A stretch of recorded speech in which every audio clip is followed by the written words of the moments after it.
제가 창세기 1장부터 11장까지 장제목을 같이 했었는데 한번 같이 다시 보도록 할까요? 1장 장제목이 뭐였습니까?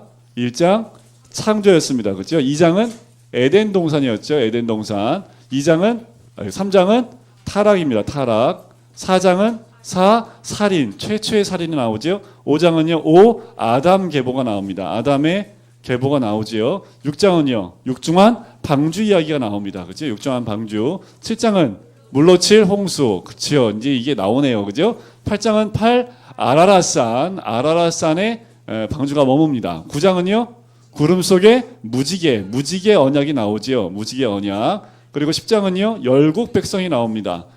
노아의 세 아들로 통해서 열국 백성이 시작하게 되지요. 11장은 탑이 11자로 서 있지요. 무슨 탑이에요? 바벨탑.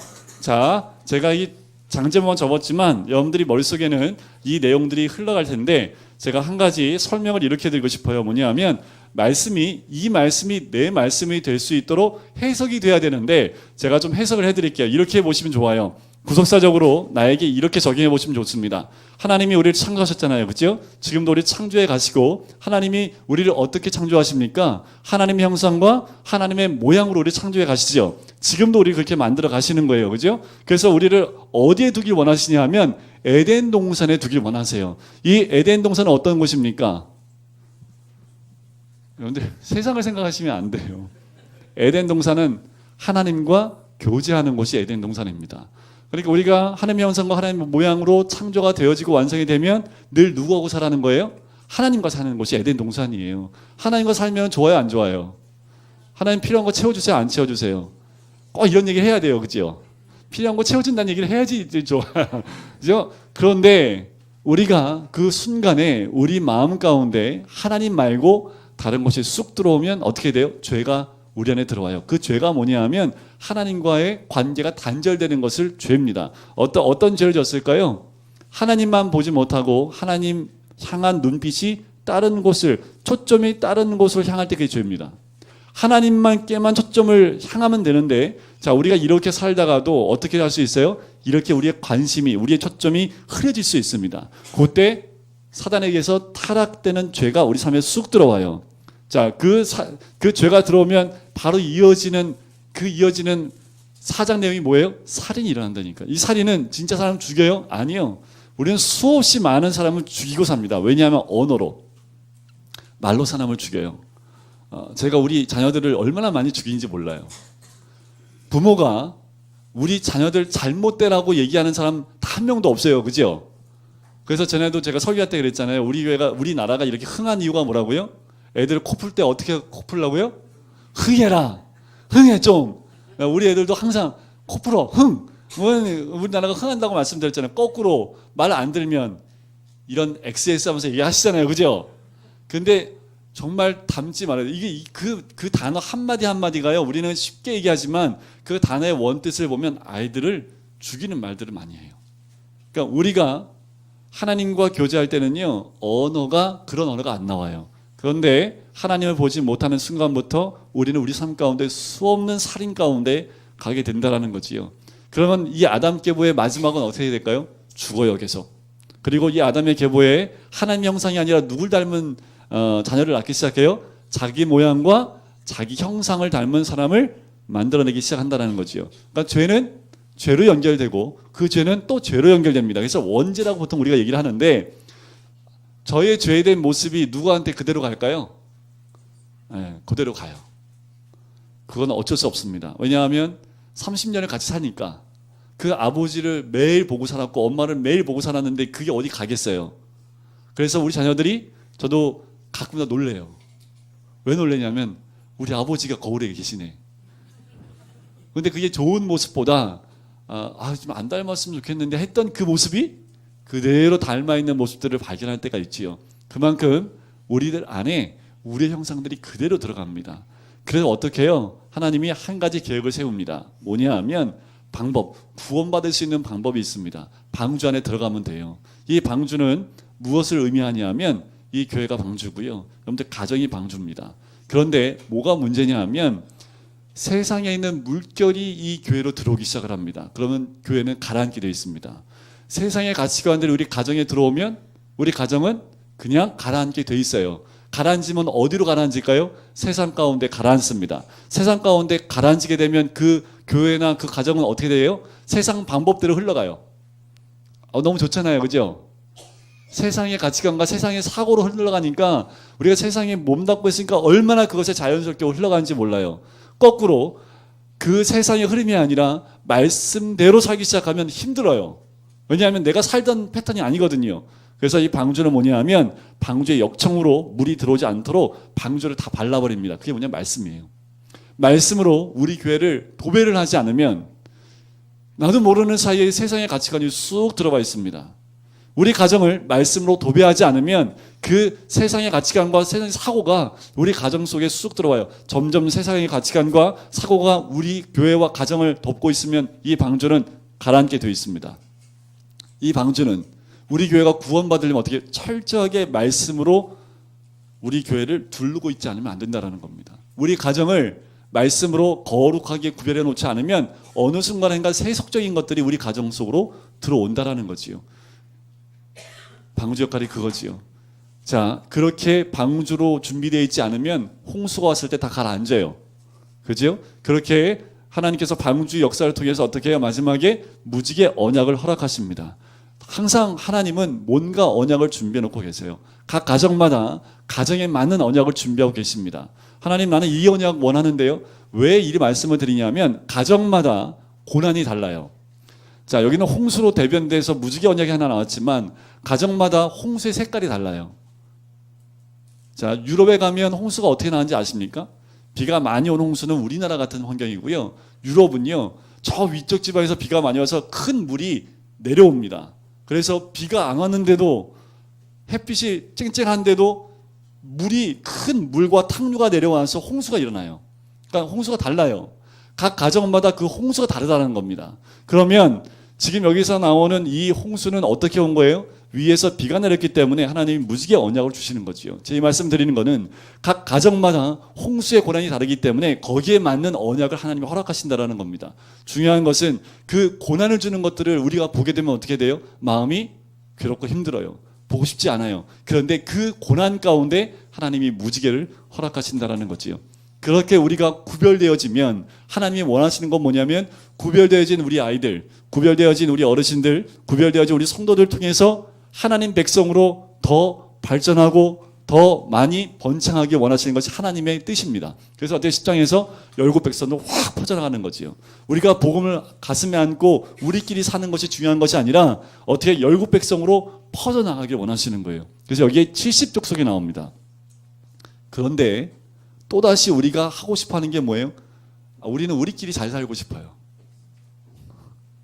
아까도 전사님이 얘기했지만 일단 또 혼날 거예요, 저한테. 우리 교회의 존재 목적은 선교입니다. 하나님이, 예수님이 이 땅에 교회를 만드신 목적은 전도와 선교에 있습니다. 교회가 전도와 선교의 그 역할을 감당하지 못하면 뭘 쌓기 시작하냐면 이 바벨탑을 쌓을 수밖에 없어요. 하나님은 흩어지라고 했는데 사람들은 본성적으로 흩어지기 원치 않습니다. 자꾸 모여요. 모이면 뭐가 돼요? 자꾸 위로 올라가지요. 흩어지기 원치 않으니까. 그럼 하나님은 뭐예요? 언어를 흩어버립니다. 언어를 흩어버리면 우리 안에 말들을 잘 이해를 못해. 싸움이 나는 거예요.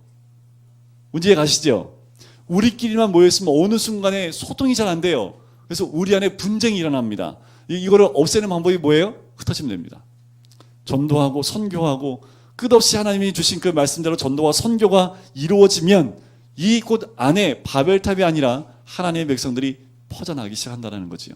자, 11장까지가 원역사인데 나는 과연 어디쯤에 있냐는 거예요.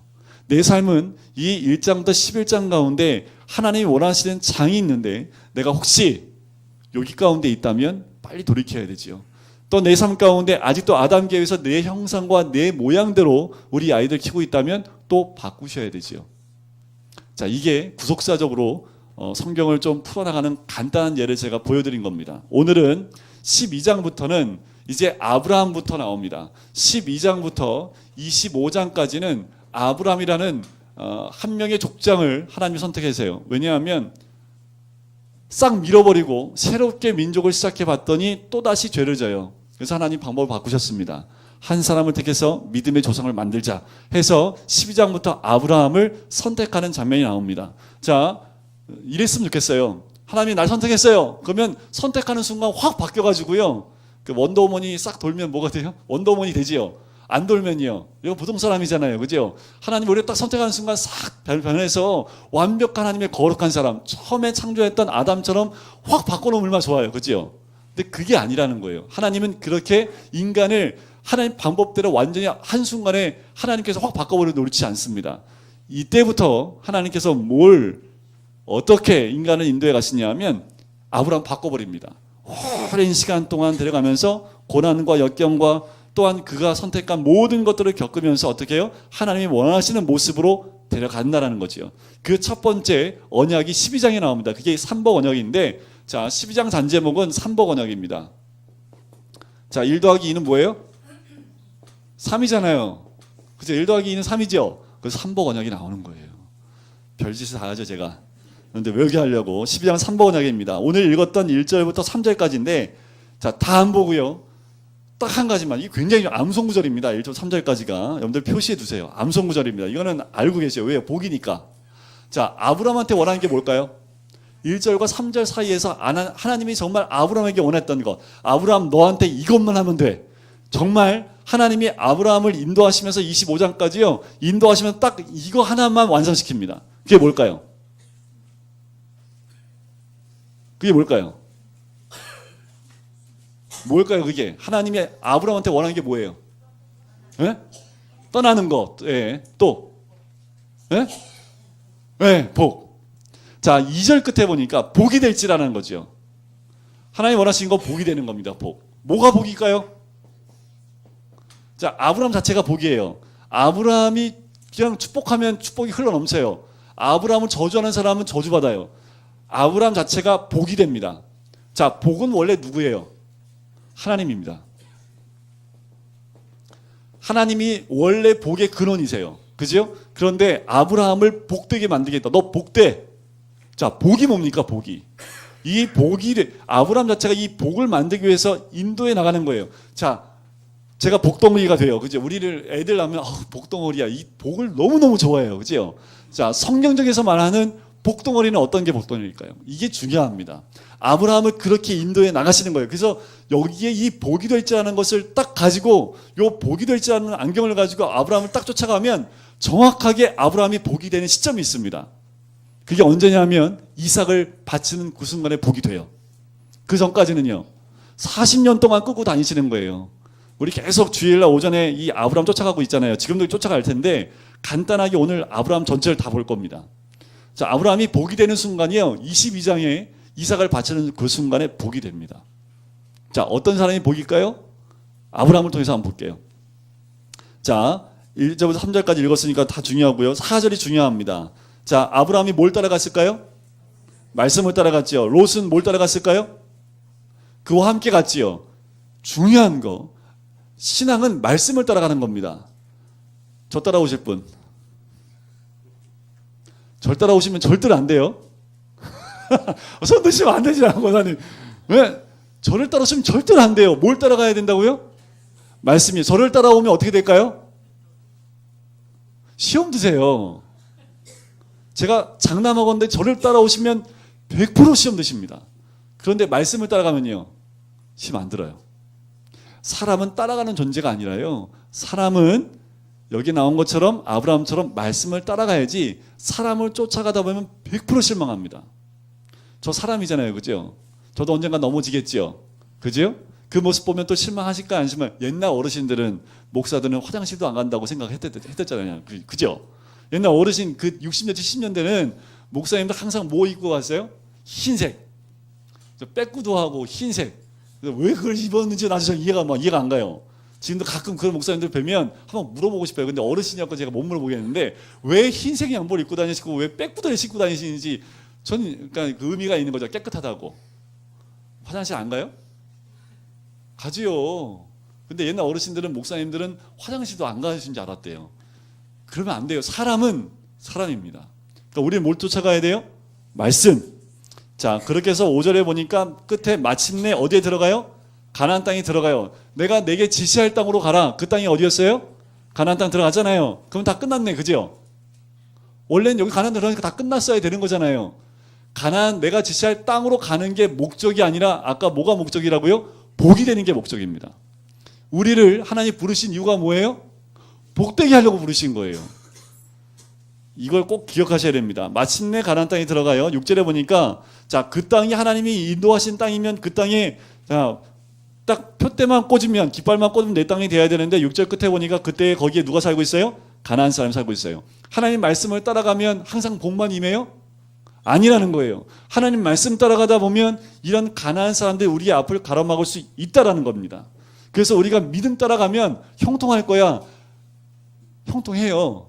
근데 형통의 의미를 나중에 다시 알려드릴게요.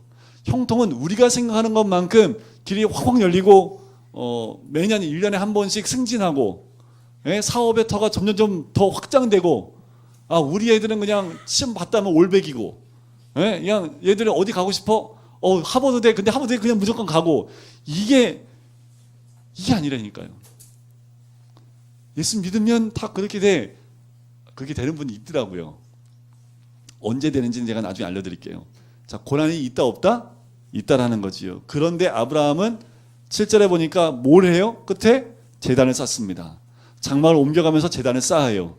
그리고 8절 끝에 보니까 뭘 불러요? 여호와 이름을 부른다라는 거지요. 아브라함이 가나안 땅에 왔어요. 하나님이 보여주신 그 땅으로 왔어요. 거기서 제단을 쌓고 여호와 이름을 불러요. 그러면 끝난 거 아닙니까? 끝났어야 되지요. 그런데 겉사람은 쫓아왔지만 이 속은요 안 쫓아오거든요. 저번 주에 제가 아브라함이 왜 따라왔다고요? 뭐가 없어서 따라왔다고요? 자식이 없잖아요. 11장 30절에 왜 그 말을 써놨겠어요? 사라는 임신하지 못함으로 자식이 없었더라. 나중에 사라가 얘기를 합니다. 하나님이 자식을 안 줬다는 그 표현을 해요. 하나님이 안 주신 거거든요. 이 표현을 쓰신 이유는 이걸 따라온 거예요. 그러니까 뭐예요? 속은 뭘 생각한 거예요? 자식 빨리 주지. 가나안 땅 왔으니까 애 줘야 되는데 왜 안 주는 거야? 그리고 9절 보니까 점점 남방으로 가지요. 자, 10절을 보시면 남방으로 옮겨가면서 어디까지 가냐면 그때 거기에 뭐가 임해요? 기근이 듭니다. 자, 하나님 말씀 따라 왔어요. 근데 기근이 임해요. 이게 상식적으로 말이 돼요? 말이 안 되잖아요. 말씀을 열심히 따라왔는데 기근이 왔다면 그 말씀 따라온 게 맞아야 틀려요. 이렇게 되는 거예요. 그런데 착각하시면 안 되는 게 말씀을 따라가도 기근이 있을 수 있다 없다? 있다라는 겁니다. 믿음의 삶을 살아도 기근이 온다 안 온다? 온다라는 거예요. 근데 우리는 착각해서 말씀대로 정말 주일 성수 열심히 하고 믿음 생활 열심히 하는데 왜 기근이 와서 이거 아닌가 보다 하고 교회를 떠나는 경우가 있다라는 거예요. 그건 말씀을 몰라서 그래요. 그럼 신앙생활 하지 말아요? 믿음 생활 하지 말아요? 기근 어차피 오는 거니까? 아니죠. 우리가 알아야지요. 하나님이 원하시는 목적지가 뭔지를 알고 우리가 지금 가고 있는 거예요. 가는 길에 하나님이 길을 다 열어주셔서 홍해가 갈라지듯이 쫙쫙쫙 갈라지고 그냥 스트레이트로 딱 가면 좋은데 그게 아니라 기근이 임한다는 거죠. 왜 기근이 임했을까요? 기근이 임하니까 어떻게 해요? 아브라함이 하나님이 약속한 땅에 있어요? 아니면 풍족한 땅으로 가요? 가지요. 이게 아브라함의 모습입니다. 우리는요. 삶의 기근이 오면 하나님 앞에 무릎 꿇고 기도해요? 아니면 은행으로 달려가십니까? 일단은 할 수 있는 방법 다 취해보잖아요. 그죠? 다 취해보고 안 되니까 이제 그때 가서 근데 아예 처음부터 하나님이 인도하셨으니까 여기 기근에 굶어 죽어 그냥. 하나님이 약속한 땅에 왔는데 기근이 임했어요. 그러면 하나님 책임지세요. 그래서 여기서 그냥 못 받고 살겠습니다. 그럼 하나님 책임져 주실까요? 안 책임져 주실까요? 책임져 주시죠. 풍족하진 않지만 죽진 않게 하신다니까요. 그게 믿음인데 아브라함은 아직 믿음을 온전히 따라가지 못하니까 어떻게 해요? 믿음에서 떠나요. 믿음이 떠나면 뭐가 임하냐면 두려움이 임합니다. 염려와 근심이 몰려와요. 그러니까 어떻게 해요? 아내를 뭐예요? 팔아버리는 거죠. 아내를 팔아서 얼마나 많은 돈을 거두어 들였는지 13장에 가시면 2절에 보세요. 아브라함에게 뭐가요? 가축과 은금이 풍부해서 이 가축과 은금은 누구 때문에 얻은 거예요? 아내 때문에. 여러분들 아내를 한번 보세요. 팔아버릴 만큼 아름다우신가요? 네? 왜 대답들을 안 하세요? 남편들은 이때 아멘 딱 하셔야지. 네, 좀 집에 가서 오늘 반찬이 좀 달라지실 텐데. 자, 아브라함이 아내를 통해서 은금을, 여기서 한 가지 우리가 알 게 있습니다. 자, 돈을 버는 것, 은금을 얻는 것은 내 노력으로 얻었어요? 아니면 아내를 통해서 얻었습니까?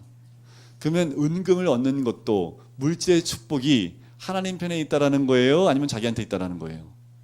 자기는 분명히 져졌잖아요, 그죠? 근데 재물의 축복을 주셨어요. 그럼 뭘 의미합니까?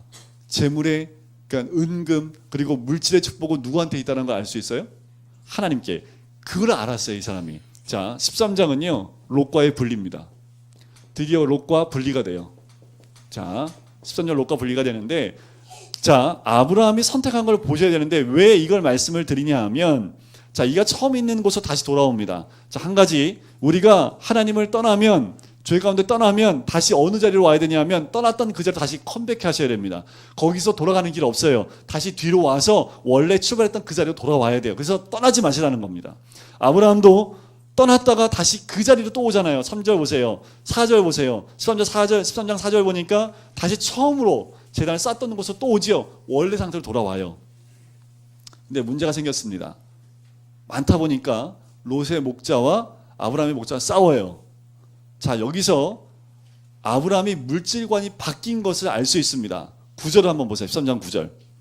내 앞에 온 땅이 있지 아니하냐? 나를 떠나가라. 네가 좌하면 나는 우하고 네가 우하면 내가 좌하리라. 이 고백이 뭐냐면 물질의 복은 나한테 있는 것이 아니라 하나님께 있으니까 야, 네가 선택해. 나는 네가 어떤 걸 선택해도 그 반대편에 갈게. 원래는 어떻게 해야 됩니까? 이 물질을 다 누구 때문에 얻은 거예요? 롯이 아브라함 때문에 얻은 거지요. 그러면 아브라함이 선택권이 있습니다. 야, 내가 저 땅 갈 테니까 너 여기서 살아. 해도 롯은 뭐라고 말 못해요. 그런데 이 아브라함 가슴 가운데 들어온 물질관이 뭐냐 하면 물질은 하나님이 복을 주셔야지 가능한 거라는 걸 알았기 때문에 야, 선택해. 롯이 어떻게 합니까? 이럴 때 이렇게 선택해야 돼요. 아니요, 삼촌. 물질은 내가 뭘 선택해 가도 하나님이 허락하지 않으면 받을 수 없기 때문에 저는 떠나지 않겠습니다. 목자 싸우지 않도록 제가 분리할게요. 이렇게 나왔으면 롯이 소돔과 고모라에 안 가겠지요. 그런데 롯은 누굴 따라왔다고요? 사람을 따라왔어요. 그러니까 뭘 선택하는지 보세요. 10절에 보십시오. 롯이 뭘 들었어요? 눈을 들어요. 그죠? 그래서 뭘 봅니까? 요단 지역을 바라본즉 맨 끝에 10절 끝에 보세요. 그 땅이 뭐와 같아요? 여호와의 동산 같더라. 그리고 애굽 땅과 같다. 그럼 여호와의 동산 이꼬로 뭐라고요? 애굽 땅. 얘가 죄송합니다. 얘라고 해서 롯이 여호와의 동산에 살아봤어요? 안 살아봤어요? 못 살아봤죠. 아담밖에 못 살아봤잖아요. 에덴 동산. 그죠? 그런데 이 지금 롯의 사고 가운데 여호와의 동산은 뭐하고 같다라는 거예요? 애굽과 철저하게 세상적인 가치관이죠. 여러분들 우리는 어떠십니까? 우리는 천국하면 그 옛날에 우리나라 사람들 막 천국 하면 큰 궁전 막 있고 천국에 막 그죠? 그리고 막 날라다니고 거기 가면 막 엄청난 재물 쌓여 있고 막 먹을 거 엄청 많고 대부분 우리나라 사람들이 그리는 천국의 모습입니다. 옛날부터. 천국이 그럴까요? 그게 어떤 거예요? 세속적인 이게 천국일 거야. 돈 많고 먹을 거 충분하고 걱정 근심 없는 것이 천국일 거야. 그러니까 어떻게 해요? 우리나라 사람들 사고에는 천국이 그렇게 그려져 있어요. 지금 이 롯에게 천국은 어떤 곳이에요? 애국 같은 곳이에요. 자, 여러분들 천국은 어떤 곳입니까? 다 적어갖고 내야 돼. 그러면 그분이 바라보고 있는 천국이 아니라요, 내가 원하는 세상이 어떤 건지가 나와요. 천국은 한 가지 딱 말씀드리면 다른 거 다 필요 없고요, 주님만 있으면 돼요. 그럼 거기가 천국이지. 그래서 어떤 분이 이런 고백을 했습니다. 지옥에 하나님이 계시면 나는 지옥이 천국이라고 생각한대요. 이해 가세요? 내가 힘들고 괴롭고 아픔이 있는 것보다 더 중요한 건 하나님이 나와 함께 계시느냐 안 계시냐가 천국과 지옥이 갈라지는 거지, 우리가 생각하는 고난이 지옥이 아니라는 겁니다. 답을 하나 드렸고요. 자, 그래서 어떻게 해요? 그냥 떠나가 버렸죠. 자, 그때 남아있는 아브라함은, 자 14절 보십시오. 되게 중요합니다. 롯이 아브라함 떠난 후에 여호와께서 아브라함에게 이르십니다. 아브라함이 눈을 든 것이 아니라 하나님께서 뭐라 그래요? 너 눈 들어. 그래서 북쪽, 남쪽, 동쪽, 서쪽을 바라보라. 누가 바라보라고 얘기해요? 하나님이요. 근데 바라봤더니 거기 뭐가 있어요? 티끌밖에 없어요. 아무것도 없습니다. 그런데 그 땅을 주겠다고 얘기를 하지요. 그 말 듣고 18절에 보세요. 이에 아브라함이 장막을 옮겨 헤브론에 있는 마므레 상수리 숲풀에 이르러 거기에 거주함으로 거기서 여호와를 위하여 또 제단을 쌓았다라는 거지요. 자, 요거를 로세블리 가운데 딱 여기가 언약이 나오는데요. 동서남북 언약이라고 합니다. 동서남북 언약. 자, 1 더하기 3은 몇이에요? 4지요. 동서남북 네 군데지요. 1 더하기 2는 몇이에요? 3이죠. 그러니까 삼복 언약이죠. 동서남북 네 방향이니까 4가 되는 거죠. 별 얘기로 다 하지요. 그죠? 자, 이렇게 됐더니 14장에 뭔 사건이 터지냐면 14장 장제목이 사해동맹입니다. 사해동맹. 14장 사해동맹. 14장 사해동맹이에요. 그죠? 4장이니까 사해동맹이 나온다니까요. 자, 갑자기 사해동맹이 툭 튀어나옵니다. 이게 뭔 사건이야 갑자기. 갑자기 막 북쪽의 동맹군과 남쪽 동맹이 싸워요. 그래서 무슨 일이 벌어집니까? 롯도 다 잡혀가 버립니다. 거기에 13절에 보니까 14장 13절에 보니까 도망자가 와서 히브리 사람 아브라함에게 알리죠. 그래서 아브라함이 어떻게 합니까? 집에서 길리온 318명을 거느리고 단까지 쫓아가서 다 가지고 와요. 다 끌어안고 롯과 함께 모든 것을 다 가지고 다시 돌아옵니다. 중요한 건 뭐냐면 저는 여기서 14장에서 롯이 하나님에 의해서 뭘 받은 거예요? 경고를 준 거죠. 거기 있으면 어떻게 해요? 죽어. 그런데 롯이 어떻게 해요? 거기 있어요. 아까도 오전에 말씀드렸지만 이러면 롯이 어떻게 해야 돼요? 아, 여기 아닌가 보다. 여기 하나님 원하시는 곳이 아닌가 보다.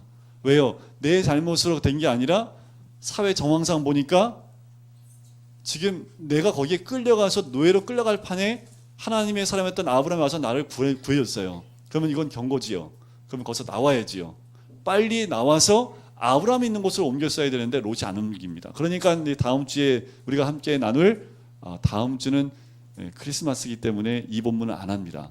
하여튼 그 다음 주에 나눌 소돔과 고모라가 멸망할 때 함께 모든 것이 끝나버립니다. 뭐만 살아요? 자기 몸만 살지요. 자기 아내도 소금 기둥이 돼요. 두 딸하고 도망가는 그냥 그 신세가 돼버린다라는 겁니다. 경고가 왔을 때 빨리 깨닫고 나오는 게 중요하지요. 그때 14장 17절에 보니까 소돔 왕이 나오고 18절에 살렘 왕이 나옵니다. 떡과 포도주를 가지고 나오는데 이때 아브라함이 이 살렘 왕 멜기세덱에게 뭘 줘요?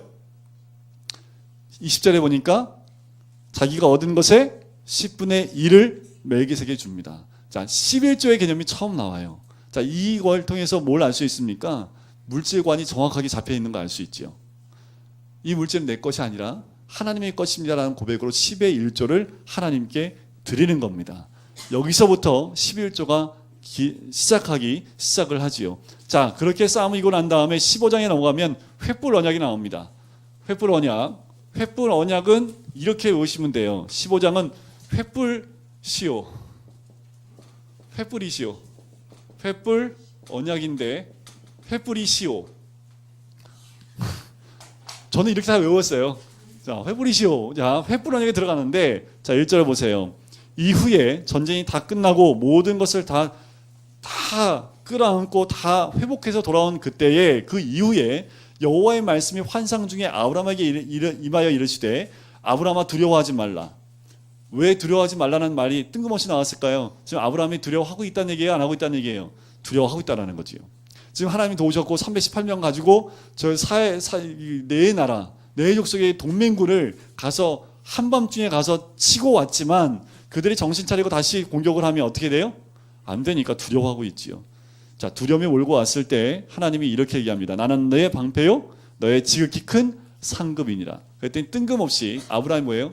하나님이 내 상급인데 저한테 상급은 뭐예요? 아들입니다. 그래서 2절에 얘기합니다. 나는 자식이 없습니다. 상속할 자가 없어요. 하나님이 상급 맞습니다. 하지만 나의 상급은 아들인데 아들 주세요라고 얘기하는 거지요.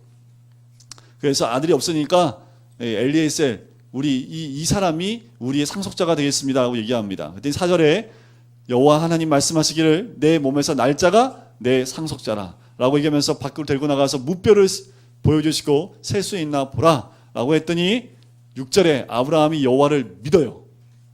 그래서 여기 이신칭의 근간이 됩니다. 이 15장 6절이 굉장히 중요합니다.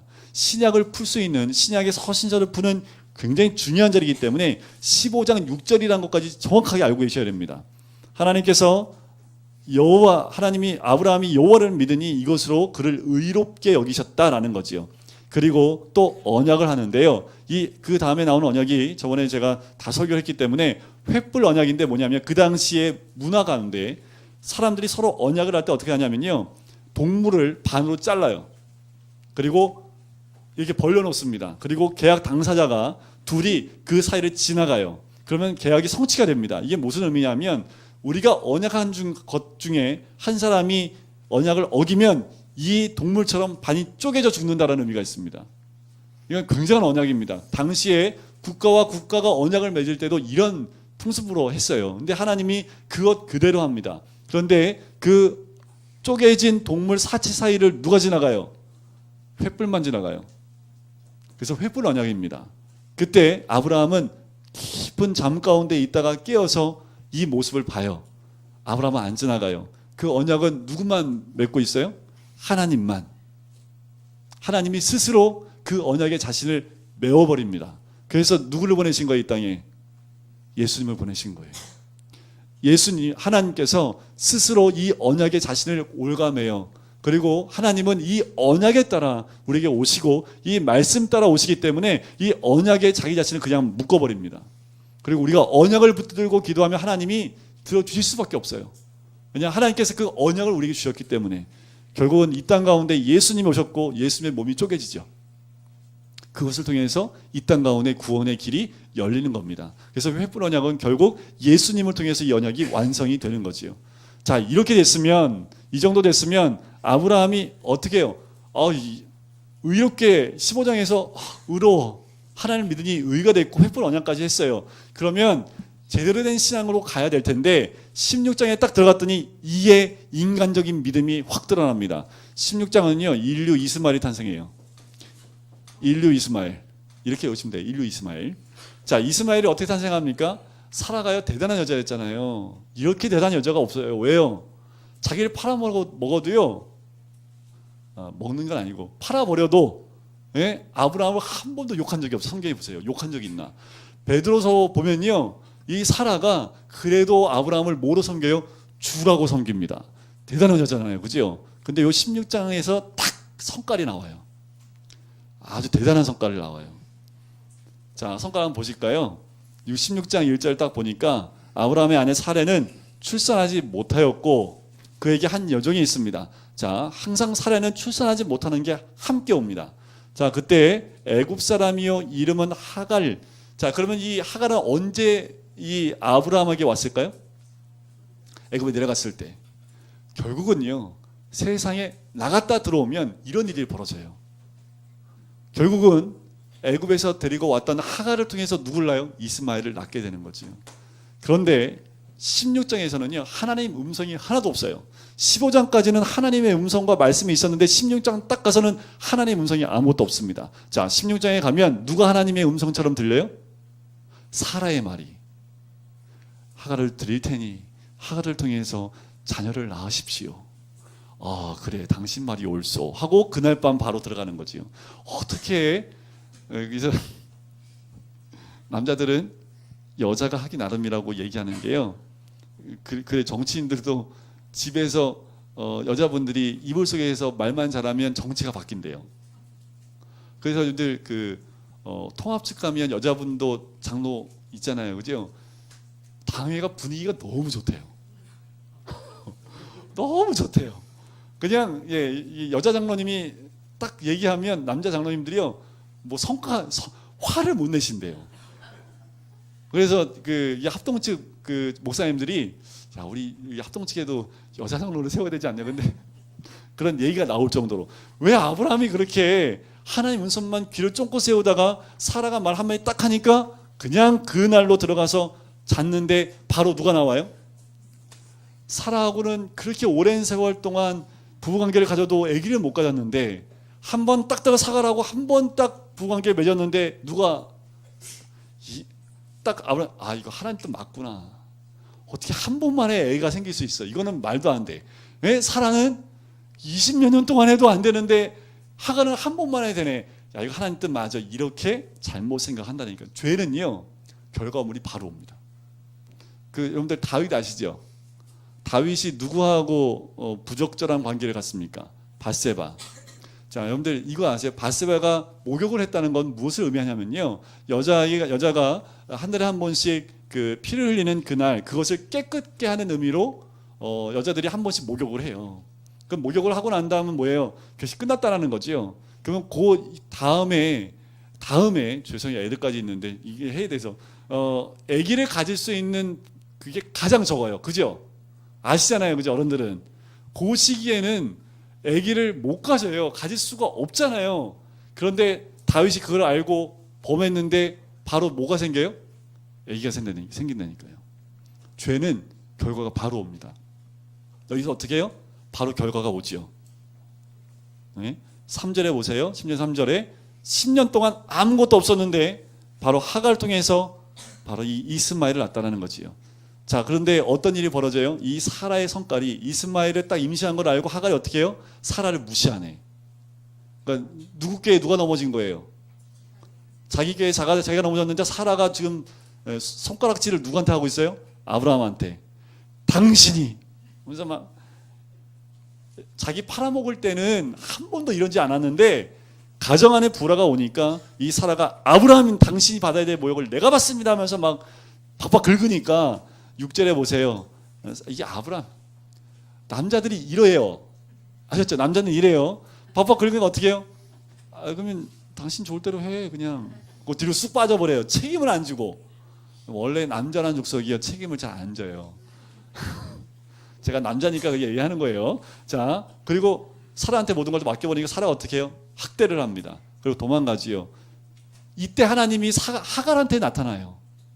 아브라함한테는 안 나타나는데 하갈에 나타난다라는 거지요. 왜요? 그 씨가 누구의 씨예요? 아브라함의 씨이니까. 그래서 그 고통의 소리를 들으시고 그에게 하갈에게 나타나서 말씀을 주시는 장면이 뒤에 나옵니다. 그리고 14절을 보세요. 거기서 하나님 만났기 때문에 그러면 그 샘을 부엘라 헤로이라 불렀으며 그것은 가데스와 베레 사이에 있더라. 16장 16절 인류를 위한 인류가 또 나오네요. 그죠? 하갈이 아브라함에게 이스라엘 낳을 때 아브라함이 몇 세? 86세라. 정확하게 86세라고 딱 얘기하고 17장 딱 들어가자마자 아브라함이 몇 세예요? 왜 이걸 밝혔을까요? 이때가 86세였더라. 근데 장이 딱 넘기니까 아브라함이 99세 때. 그럼 그 중간에 몇 세가 사라진 거예요? 13년이 훌쩍 없어버리는 거지요. 자, 17장은요. 무슨 언약을 할까요? 할례 언약입니다. 이때까지 계속해서 아브라함을 잡고 있었던 믿음은 자기 인간적인 믿음, 경험의 믿음, 말씀에 근거한 믿음이 아니라 자기 안에 있던 그 믿음을 가지고 여기까지 왔어요. 13년 동안 하나님이 한 번도 나타나지 않습니다. 여러분들 하나님 말씀이 잘 안 들리십니까? 하나님 말씀이 잘 안 들리는 시간이 오래되세요? 여러분들 빨리 무릎 꿇으셔야 됩니다. 근데요, 아브라함은요, 이스마엘이 너무 좋아. 몇 년, 10년 만에 얻었어요, 아들을. 사라가 아니더라도 얘도 내 씨야. 그러니까 얼마나 13년 동안 얘가 또 수제네, 수제. 이때 당시의 수제는 어떤 게 수제냐면요, 사냥을 너무 잘해. 나갔다 하면 애가 13살밖에 안 되는데 말을 그렇게 잘 타. 봤지, 우리 아들. 이건 지금 뭐예요? 봤지? 시험만 보면 올백이네. 근데 어떡하면 좋아, 얘. 이런 거예요, 지금. 나갔다 하면 막, 그때 당시에 나갔다 하면은 하여튼 사냥감을, 그러니까 남자답지요. 이때 당시에 저와 같으면요, 저는 남자 축에도 못 들지요. 이때는 건장해야 되고, 싸움도 잘해야 되고, 가서 그냥 동물 한 번만 딱 나갔다 오면 막 데리고 와야 될 그 이스마엘. 그러니까 얼마나 깨가 쏟아지는 그 시간을 보냈을 거예요. 하나님이 잊혀지기 시작하지요. 왜냐하면 다 이스마엘이면 됐습니다. 그런데 하나님은 아브라함과 약속한 것이기 때문에 17장에 99세 때 또 나타나시는 거예요. 그래서 뭐라고 말씀하셨다고요? 나는 전능한 하나님이요. 처음으로 이 말씀하세요. 굉장히 중요합니다. 13년 만에 딱 나타나서 첫 마디가 나 전능한 하나님이야. 너 나 못 믿니? 너 99세 됐어. 너는 다 모든 거 포기했을지 모르지만 난 전능한 하나님이야. 내가 할 수 있어 라고 말씀하시는 거지요. 그리고 너는 내 앞에서 행하여 완전하라 라고 얘기합니다. 하나님 원하시는 건 뭐예요? 아브라함이 복이 되는 건데 아브라함이 뭐에 딱 걸려 넘어져 있습니까? 아들에 걸려져 넘어 있는 거지요. 아들을 낳는 것으로 끝나는 게 아닌데 아브라함을 통해서 믿음의 조상이 돼서 아브라함을 통해서 대대손손 그 믿음의 복이 흘러 넘쳐가야 되는데 아브라함이 딱 멈춰 있는 거지요. 깨우러 오신 겁니다. 그래서 뭐라고 해요? 다시 한번 언약을 주는 거죠. 너 이름 바꿔. 너 한 가정의 아버지 아니야. 너는 모든 민족의 아버지가 돼야 된다. 그래서 이름을 바꿔버립니다. 여기까지도 이름이 안 바뀌어요. 아직 그 속이 안 바뀌어요. 그랬더니 한 가지 언약을 더합니다. 뭐예요? 할례 언약이죠. 99세 때 이 할례 언약입니다. 너 믿음의 인간적인 믿음 잘라내라. 내 마음에 세상에 속해 있는 세상이 말하는 그 관념대로 흘러가는 그 세상적인 그 아들 다 잘라내라. 내 마음속에 있는 거 잘라. 이거를 겉으로 표현해서 언약을 맺는 게 할례 언약입니다. 근데 이걸 이스라엘 민족이 뭐예요? 아브라함 족속의 증표로 삼았죠. 이것은 어떻게 해요? 이 언약은 하나님과 맺은 언약이지 이것이 몸에 남아서 그것을 보면서 하나님 언약을 기억하라는 거지 이 언약 때문에 네가 하나님의 백성이야 라고 한 것이 아닙니다. 그런데 이스라엘 민족을 이걸 거꾸로 어떻게 해요? 이스라엘 백성인 증표로 이걸 삼아버립니다. 근데 더 중요한 건 뭐예요? 할례 언약을 하게 된 이유가 무엇인지를 이들이 까먹기 시작했다는 거지요. 아브라함은 이 할례 언약을 이때 당시 할례가 있었을까요? 없었을까요? 있었어요. 근데 이때 당시에 이 할례 받는 것 자체를요 굉장히 미개하다라고. 그래서 남성들이 이 할례 받는 것에서 굉장히 터부시했고요, 싫어했고 미워했고 싫어했습니다. 근데 하나님이 그것을 가지고 와서 너 행하라 라고 얘기를 한 거예요. 받아들이기 너무 어렵지요. 그런데 하나님이 13년만에 나타나셔서 이 말을 하니까 어떻게 해요? 받아들입니다. 근데 아직 할례 언약 이루지 않았습니다. 언약을 받았어요. 그리고 난 다음에 15절을 보시면 하나님이 또 아브라함에게 이르시되 내 아내 사레는 이름을 사레하지 말고 뭐라고요? 사라. 사레하고 사라하고 똑같이 공주란 뜻이에요. 그런데 사레는 나의 공주란 뜻입니다. 나의 왕비. 근데 사라는요 그냥 왕비, 공주입니다. 그러니까 뭐예요? 나의 공주는 뭐예요? 아브라함 넌 내 거 뭐 이런 거잖아요. 그죠? 그런데 사라로 바뀌면 내 것이 아니라 모든 민족의 어머니가 된다라는 그 의미가 있는 거지요. 그랬더니 아브라함이 피식 웃어요. 17절에 보니까 100세 된 사람이 어찌 자식을 낳을까? 사라는 90세니 어찌 출산하리요? 아브라함이 어떻게 해요? 현실을 본 거지요. 자, 우리의 눈을 현실에 고정시키면 전능한 하나님이 보이지 않습니다. 내 눈에 우리 자녀의 연약한 모습을 현실에 딱 눈이 꽂혀버리면 우리 자녀들은 더 이상 자라지 않습니다. 그 아이를 통해서 하나님이 계획하신 그 너머에 이 아이를 통한 하나님이 주신 그 너머에 있는 것들을 바라보고 믿음으로 선포해 나가야 되는데 딱 아브라함이 딱 걸렸어요.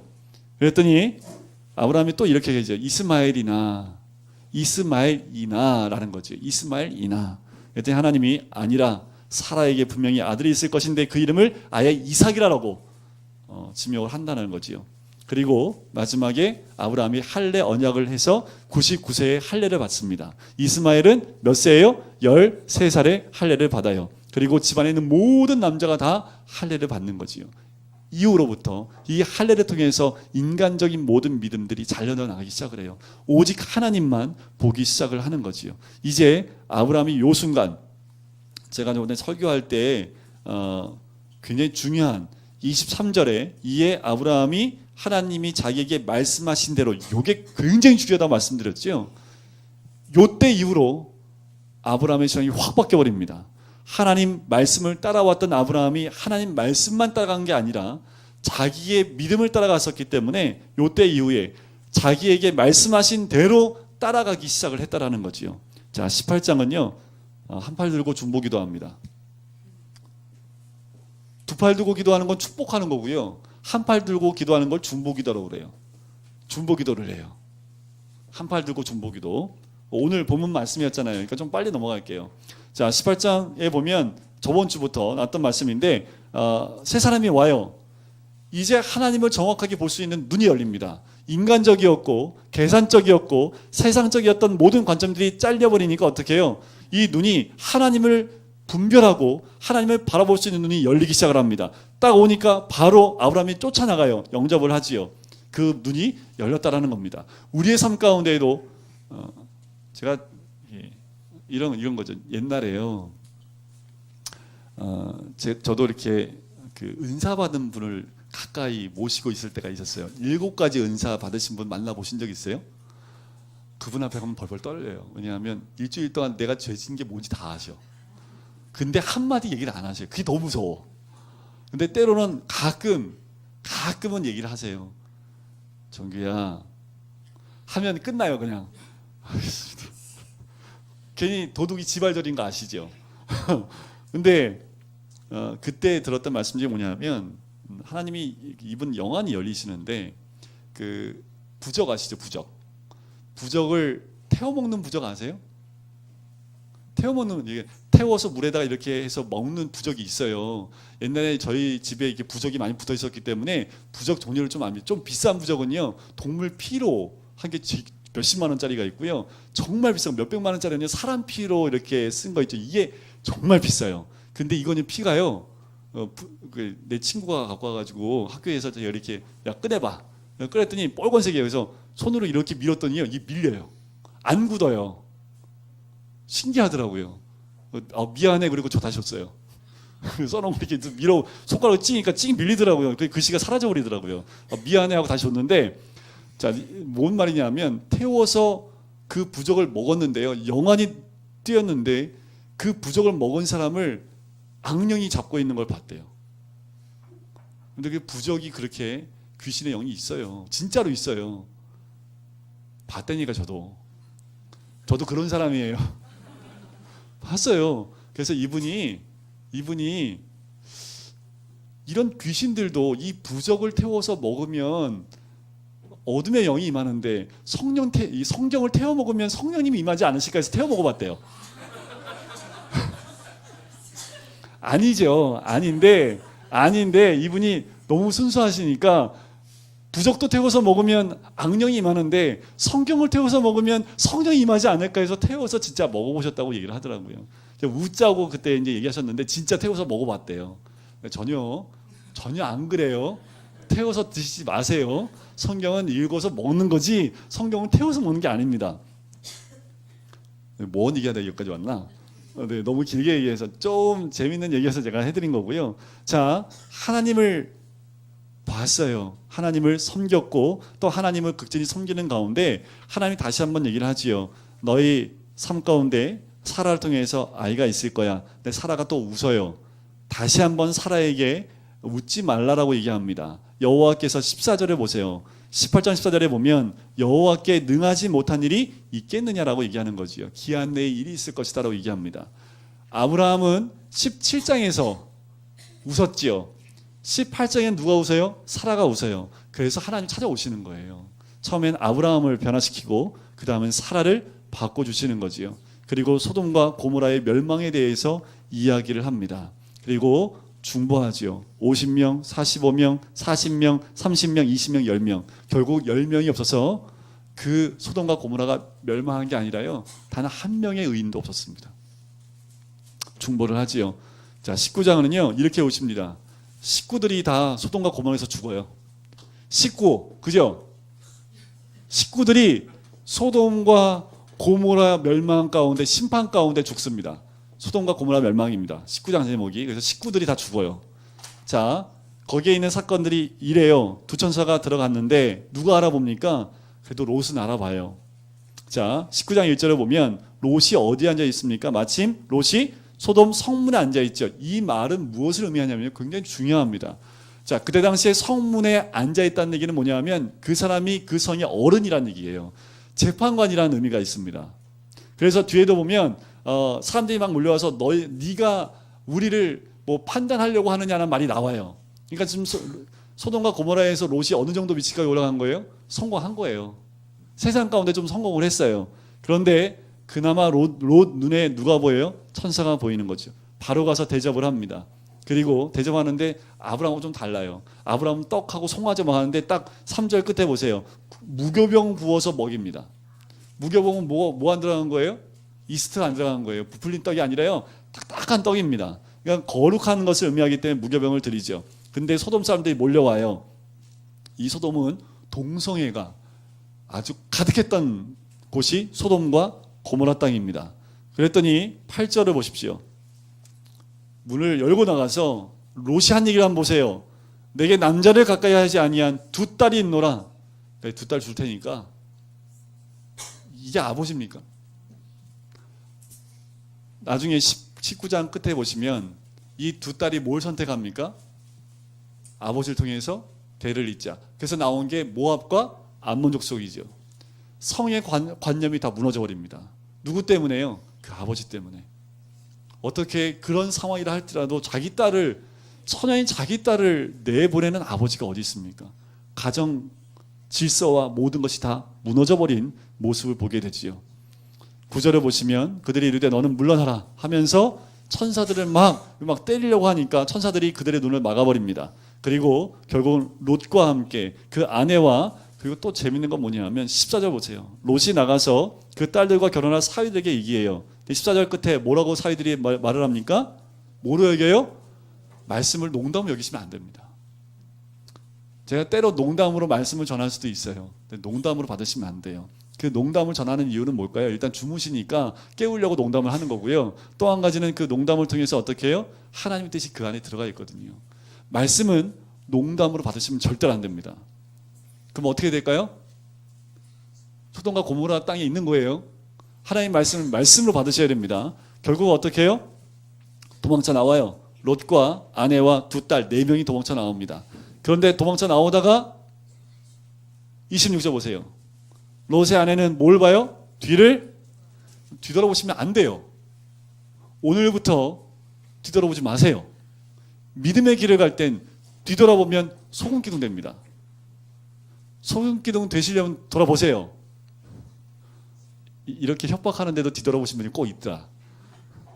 믿음의 길을 갈 때 여러분들 뒤돌아보시는 거 아닙니다. 내가 살았던 그곳, 내가 누렸던 세상, 내가 원한 모든 것을 가져주셨던 모든 그 소돔과 고모라가 멸망하는 소리 들으면서 뭐예요? 진짜일까? 너무 아까운데. 나 저기 다 두고 왔는데. 뒤로 돌아보는 순간 뭐예요? 소금 기둥이 된다니까. 왜 하필은 소금 기둥이니까? 이거는 뭐 신학적으로 여러 가지가 있지만 이미 생명이 떠난 거잖아요. 그죠? 우리가 뒤를 돌아보는 순간 하나님의 영이 떠나버릴 수밖에 없다라는 거죠.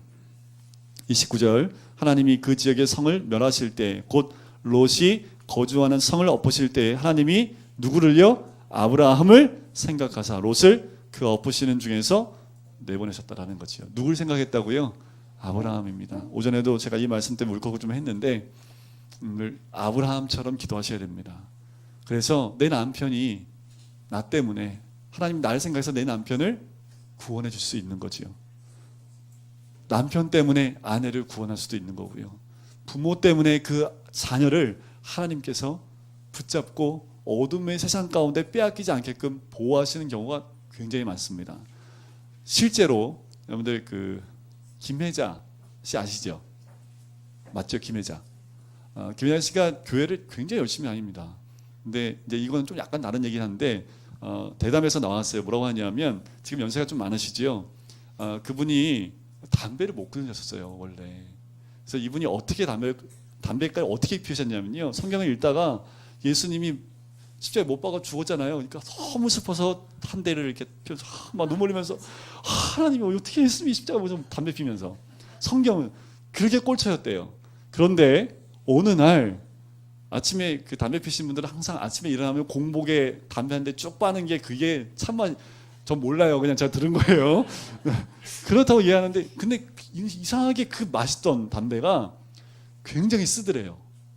그래서 끄고 다른 거 새 거로 또 했는데 너무 쓰더래요. 도저히 못 피겠다라는 거예요. 이게 그 연기를 들어 마실 때 그 맛이 있대요. 그게 왜 맛인지 모르겠어요. 백해무익한데. 근데 너무 쓴 거예요. 그래서 그날은 담배를 못 핀 거예요. 그날 아침에 그 미국에 있는 딸한테 전화를 했대요. 딸한테 전화해서 전화 딱 받았는데 야 이상하다. 오늘 담배가 너무 써갖고 오늘 한 대도 못 폈어. 그랬더니 딸이 막 울기 시작한 거예요. 이 얘기 들어보셨죠? 울기 시작을 했는데 왜 울기 시작했냐면 엄마의 그 담배를 끊게 하기 위해서 그 딸이요 그 미국에서 뭐 한 거예요? 특별 새벽 기도를 하고 있었던 거예요. 계속.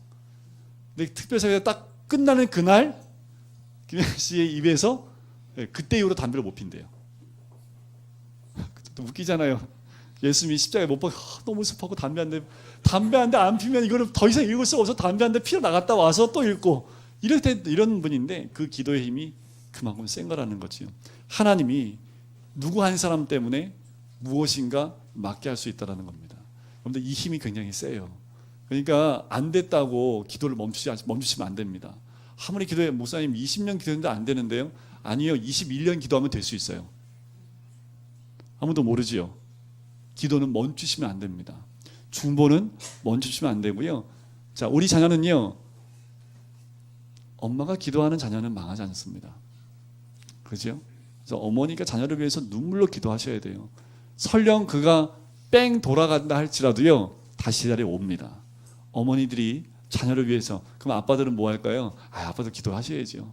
거룩한 손을 들고 기도하셔야죠.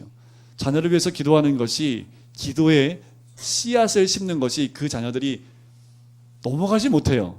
가고 싶은데 이상하게 못 가겠는 거예요. 그게 뭐예요? 다 부모의 기도 때문에 이게 막이 생겨 있는, 자기도 몰라 영적 막이 생겨서요. 일로 넘어가야, 근데 넘어가지 못하는, 자기도 모르게 이상하게 저걸 넘어가면 죽을 것 같아. 이런 고백을 많이 들어요. 그래서 넘어가고 싶은데 여기 넘어가면 애들은 쉽게 넘어가는데 나는 못 넘어갈 것 같아요. 넘어가면 죽을 것 같아서 안 넘어가요. 결국 봤더니 부모의 기도가요, 그를 이렇게 두르고 있는 거죠. 그래서 우리 부모님의 기도가 기도로, 그 기도를 생각하사 자녀들을 그 엎으시는 중에서 내보내셨다라는 그 말씀이 이어질 수 있습니다. 꼭 기억하시고, 이 롯의 잘못된 선택에 의해서 모압의 조상과 그리고 암몬의 조상이 이 롯을 통해서 들어오기 시작했다라는 거지요. 오늘 이 19장까지만 할게요. 아브라함이, 다음 주에는요, 이제 아브라함이 복이 되는 과정을 제가 좀 설명을 해드리고, 다음 주에는 졸업 예배가 있습니다. 1년에 한 번 졸업 예배와 함께 내년에 주일학교 섬기실 분들을 임명하는 좀 시간을 가져보려고 해요. 하셨는지 모르겠지만 필요하더라고요. 그래서 1년 개근한 아이들 좀 축하하고, 이제 초등학교 졸업하고 중학교 가는 아이들, 고등학교 졸업하고 이렇게 올라가는 아이들을 조금 축복해주고 잘 적응할 수 있도록 우리가 좀 기도해주는 시간을 다음 주 오후에는, 마지막 오후 예배잖아요, 그죠? 어떻게 25일이 마지막 오후 예배가 됐네요. 그래서 그 다음 주에는 그렇게 시간을 좀 갖도록 하겠습니다. 우리 이 시간에 잠깐 같이 기도하는 시간을 가질까요?